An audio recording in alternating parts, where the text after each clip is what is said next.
माननीय सदस्य श्री असादुद्दीन ओवैसी जी।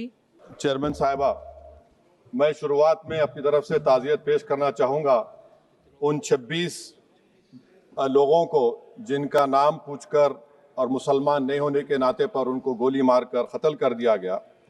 मैं ताज़ियत पेश करना चाहूँगा मौलाना इकबाल को, जो पूंछ के मदरसा ज़ियाउल उलूम के मुदर्रिस थे। उस 5 साला लड़की मरियम को, जिसको पाकिस्तान की शेलिंग में उसका पेट फट गया। मैं ताज़ियत पेश करना चाहूँगा मैडम जैन अली और उर्वा फातिमा, इन दो जुड़वा भाई बहनों को जिनकी उम्र 14 साल थी। लांस नायक दिनेश कुमार को, बीएसएफ के सब इंस्पेक्टर मोहम्मद इम्तियाज़ को। मैं शुक्रिया अदा करना चाहूँगा कश्मीर की आवाम का कि उन्होंने पहलगाम के वाक़े के बाद मस्जिदों से ऐलान किया मजम्मत का, बग़ैर किसी के बोलने पर रोड पर निकलकर उन्होंने पाकिस्तान से आए हुए दहशतगर्दों की मजम्मत की। मैं मुबारकबाद देता हूँ हमारी मुसल्लह अफवाज को कि उन्होंने एक अजीम कुर्बानी पेश की और बहादुरी के साथ ऑपरेशन सिंदूर में भारत को कामयाबी दिलाई। मैं मुसल्लह अफवाज ने पहले 9 दहशतगर्द ठिकानों पर उनको निशाना बनाया और सबसे मेरी नज़र में जो दहशतगर्दी के दिल पर हमला हुआ वो भावलपुर का था और 6 एयरफील्ड, 3 हैंगर और 2 रनवेज को हमने तबाह किया। बाद में ऑपरेशन सिंदूर की कामयाबी की एक अहम वजह यह थी मैडम कि मुल्क में इत्तेहाद और इत्तेफाक पैदा हो गया था, एक यूफोरिया पैदा हो गया था, मगर अफसोस कि हुकूमत ने उसका फ़ायदा नहीं उठाया। मैं आज भी कह रहा हूँ, जिम्मेदारी के साथ कह रहा हूँ कि पाकिस्तानी फ़ौज, पाकिस्तान की ISI, पाकिस्तान का डीप स्टेट, उनका हयाती मकसद ये है कि हमेशा भारत को कमज़ोर किया जाए और अगर हमको इन ताकतों को कमज़ोर करना है तो देश में इत्तेहाद और इत्तेफाक को बरकरार रखना पड़ेगा। अगर हम बुलडोज़र के ज़रिए या फिर लिसानी जबर के ज़रिए या मजहबी फ़िरका परस्ती के ज़रिए अक़लियतों को निशाना बनाएंगे तो हम खुदा ना खास्ता उन पड़ोसी मुल्क के दहशतगर्द तंजीमों को कहीं कामयाब ना हो जाए। मैडम, मैं आपके सामने ये भी कहना चाहूँगा कि इत्तेहाद और इत्तेफाक इस मुल्क में जब मजबूत होगा तो हमको बैनुल अक़वामी सतह पर दिखाने की ज़रूरत नहीं पड़ेगी। मैं आपकी तरफ से हुकूमत से चंद सवालात करना चाहूँगा कि वज़ीर आज़म ने कहा कि खून और पानी एक साथ नहीं बह सकते, आतंकवाद और बातचीत एक साथ नहीं हो सकती। तो मेरा सवाल आपके ज़रिए से वज़ीर आज़म और हुकूमत से ये है, फिर जिन इंसानों को बैसारा की वादी में मारा गया था, क्या आपका ज़मीर इस बात की इजाज़त देता है कि आप ट्रेड बंद कर दिए, पाकिस्तान का एयरक्राफ्ट हमारे एयर स्पेस में नहीं आ सकता, उनकी कश्ती हमारे पानी में नहीं आ सकती, ट्रेड खत्म हो चुका है डायरेक्ट इनडायरेक्टेड, आपका जमीर जिंदा क्यों नहीं है? किस सूरत से आप पाकिस्तान से क्रिकेट मैच खेलेंगे जब हम पानी नहीं दे रहे हैं? 80% पानी पाकिस्तान का हम रोक रहे हैं, यह कहकर के पानी और खून नहीं बहेगा, आप क्रिकेट मैच खेलेंगे? मैडम, मेरा जमीर तो गवारा नहीं करता कि मैं उस मैच को देखूंगा।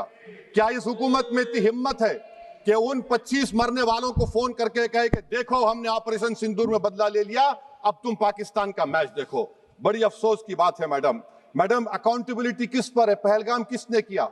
7.5 लाख हमारी फौज और सेंट्रल पैरामिलिट्री फोर्स है, ये कहां से 4 चूहे घुसकर हमारे भारत के नागरिक को मारे? अकाउंटेबिलिटी किस पर फिक्स होगी? एलजी पर फिक्स होगी तो एलजी को बरतरफ करिए, आईबी पर आती है तो एक्शन लीजिए, पुलिस पर आती है तो एक्शन लीजिए, मगर आप ये समझ रहे हैं कि ऑपरेशन कर दिया और हम खामोश लोग भूल जाएंगे। अकाउंटेबिलिटी फिक्स करना पड़ेगा। मैडम, डिटरेंस आपकी क्या है? आपने सर्जिकल स्ट्राइक किया, आपने बालाकोट किया, फिर ये पहलगाम हुआ, तो आपकी डिटरेंस की पॉलिसी नाकाम साबित हुई, कश्मीर की पॉलिसी नाकाम साबित हुई, 370 हटा दिया आपने एक रियासत को यूटी बना दिया और उसके बावजूद भी दहशतगर्द वहां पर पहुंच गए।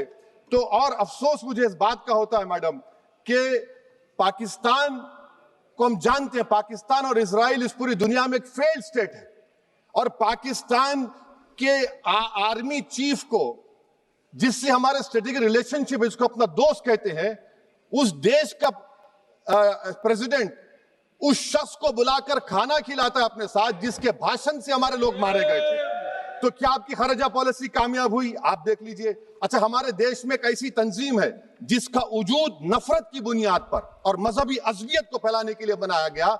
उनको तकलीफ है सेकुलरिज्म से, सोशलिज्म से, मगर हमारे संविधान के प्रियम्बल में लफ्ज सॉवरेन है। सॉवरेन का मतलब यह है कि हम खुद मुख्तार हैं, हम हाकिम आला हैं, हम अपने मुल्क के मुकद्दर का फैसला करेंगे। एक गोरा व्हाइट हाउस में बैठकर भारत की सीज फायर का ऐलान करेगा? यह आपका नेशनलिज्म है। अफसोस होता है मुझे सर। मैडम मैं आपसे पूछना चाह रहा हूं कि अगर एक चचा सैम ऐलान कर रहे हैं तो हमारी फौज पर क्या असर पड़ा होगा? हमारे उन पायलटों पर क्या असर पड़ेगा जो नहीं मालूम कितनी ऊपर आसमानों पर भारत की हिफाजत कर रहे हैं? वो नेवी का सिपाही जो समंदर में खड़ा हुआ है, उसको यह नहीं मालूम हो रहा है कि मेरा प्रधानमंत्री ऐलान नहीं किया, एक गोरे ने ऐलान किया। बड़ा ये आपके कैसा होगा ये? मैडम, मेरा सवाल हुकूमत से यह भी है कि हम कोई एडवर्सेरियल कंट्री नहीं है अमेरिका के लिए, हम दोस्त हैं, स्ट्रेटेजिक रिलेशनशिप है। क्या क्या एग्रीमेंट हमने साइन नहीं किया, तो क्या ये दोस्ती निभा रहे हैं? मैडम, मैं हिस्टोरिकल एग्जांपल दे रहा हूं। क्रुश्चेव और टीटो, क्रुश्चेव ने दबाव डाला, टीटो ने कहा मैं नहीं मानता, मैं नैम ज्वाइन करूंगा। मैडम, फ्रांस और यूएसए, डिगोल को जब यूएसए ने दबाव डाला तो डिगोल ने कहा कि तुम दोस्त हो, मगर हमारी खारिजा पॉलिसी आजाद ना है। मैडम, वहीं पर आप देखिए गुजराल साहब, जिसको कहते सबसे कमजोर थे, वजीर आजम थे, उन्होंने बहादुरी का मजारा किया, रिफूलिंग करने नहीं दिया। वियतनाम 20 साल यूएसए लड़ा मगर झुका नहीं, और हम उनको बोल भी नहीं पा रहे। हम तो कोई दुश्मन मुल्क तो नहीं है अमेरिका के, ये आपको समझने की जरूरत है। और मैडम, यहां पर वजीर खारजा ने कहा वो चीन गए, डिप्टी चीफ ऑफ स्टाफ ने कहा कि चीन के इक्विपमेंट एक लाइव लैब था हमारे उनके लिए। क्या आपने कहा चीन को कि तुमने क्यों दिया पाकिस्तान को हथियार? आप नहीं कहे। और मैडम, आप जानते हैं कि रक्षा मंत्री ने कहा कि स्विफ्ट एंड प्रोपोर्शनेट, तो फिर जो इंडोनेशिया मिलिट्री अटैचे ने कहा कि हमको कहा गया मत मारो, हम सेल्फ डिफेंस में भी नहीं मार सकते थे पाकिस्तान को। और अगर आप ट्रंप के बयान को गलत कह रहे हैं कि 5 एयरक्राफ्ट नहीं गिरे, मैं यकीन करता हूं आपकी बात का। आप हमारे पायलट्स को कमेंट करिए ना, हमारे पायलट्स को कमेंट करिए कि हम अपने पायलट्स की तारीफ करते हैं, आप वो भी नहीं करना चाहते। मैं हुकूमत से जानना चाहता हूं मैडम कि क्या फ्रांस ने हमको सोर्स कोड नहीं दिया जिसकी वजह से हमारे एयरक्राफ्ट को क्या नुकसान हुआ? अब मुस्तकबिल में आप हथियार खरीदेंगे तो क्या आप सोर्स कोड हासिल करेंगे? और मैडम, मैं आपको बताना चाह रहा हूं, मेरे सवाल का जवाब हुकूमत दे। हमारे पास सैंक्शन जो स्क्वाड्रन है 42 है, 60 साल के बाद सिर्फ 29 काम कर रहे हैं। पाकिस्तान के पास 25 हैं, चीन के पास 50 से ज्यादा हैं। 11 साल से आप सरकार में हैं, सबमरीन नहीं है, थर्ड एयरक्राफ्ट कैरियर कहां पर है आप बताइए। और मैडम, FATF में लाना पड़ेगा आपको। अगर आप विश्व गुरु हैं तो हम आपको चैलेंज कर रहे हैं, आप G7 के कंट्रीज को, GCC को और चचा सैम को राजी कराइए कि पाकिस्तान को, मैडम खत्म कर रहा हूं, FATF में दोबारा लाया जाए। मैडम, ऑल पार्टी मीटिंग हुई, देखिए कितना कॉन्ट्रडिक्शन है केंद्र सरकार में और स्टेट सरकार में। ऑल पार्टी मीटिंग में था, केंद्र सरकार ने कहा कि नहीं, बैसारन मिडोस पर तो कोई जा ही नहीं सकता, जून से पहले इजाजत लेना पड़ेगा। बाद में हमको मालूम हुआ कि साल भर खुला रहता मिडोस सिवाय बारिश और स्नो के। ये कॉन्ट्रडिक्शन है केंद्र सरकार में। वहां पे मैं हुकूमत से मुतालबा करता हूं मैडम आपके जरिए से कि कौमी सिक्योरिटी को, नेशनल सिक्योरिटी को, खारिजा पॉलिसी को, फॉरेन पॉलिसी को राजनीति का मुद्दा मत बनाइए, राजनीति का मुद्दा मत बनाइए। ये हमारे मुल्क में मुफाद होगा, हमारे मुल्क के इत्तेहाद और एकजुटती को आप एक वोट का जरिया मत बनाइए। और मैं एक आखिरी बात पूछ रहा हूं मैडम, क्या चीन ने हमसे कहा था कि सीज फायर कर लो? और कैसे पाकिस्तान ने हमारे पायलट्स की बातों को सुना कि हमारा कम्युनिकेशन एनक्रिप्ट नहीं है? मैडम, आखिर में मैं अपने शेर से इस अपनी बात को खत्म करूंगा कि अपने ही हाथों से सर अपना कटाना है हमें, मादर हिंद पे भेंट चढ़ाना है हमें। किस तरह मरते हैं एहरार वतन भारत पर, यह तमाशा है जो दुनिया को दिखाना है हमें। ये मैं भारत की उस बहादुर फौज के नाम पे करता हूं, मुसल्ह फौज के नाम पे करता हूं। ये शेर कहने वाला कोई बीजेपी का नहीं था, ये शेर कहने वाले का नाम शेर था, शहीद अशफाकुल्लाह। मैं फिर से हुकूमत से कह रहा हूं, पाकिस्तान टेररिज्म करेगा, आप तैयार हो जाइए। आप चीन से मोहब्बत, कितना इम्बैलेंस हुआ ट्रेड का, कितना इम्बैलेंस हो रहा है चीन से। अच्छा, जब गलवान हुआ उस वक्त भी ट्रंप ने कहा था कि मैं बात करूंगा, हमने कहा नहीं बात करेंगे, जरूरत नहीं है। आज ट्रंप हमारे से पहले बोलता है।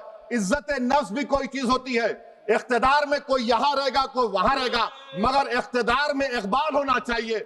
बदबख्ती की बात यह है कि आपने इकबाल को खो दिया। बहुत बहुत शुक्रिया।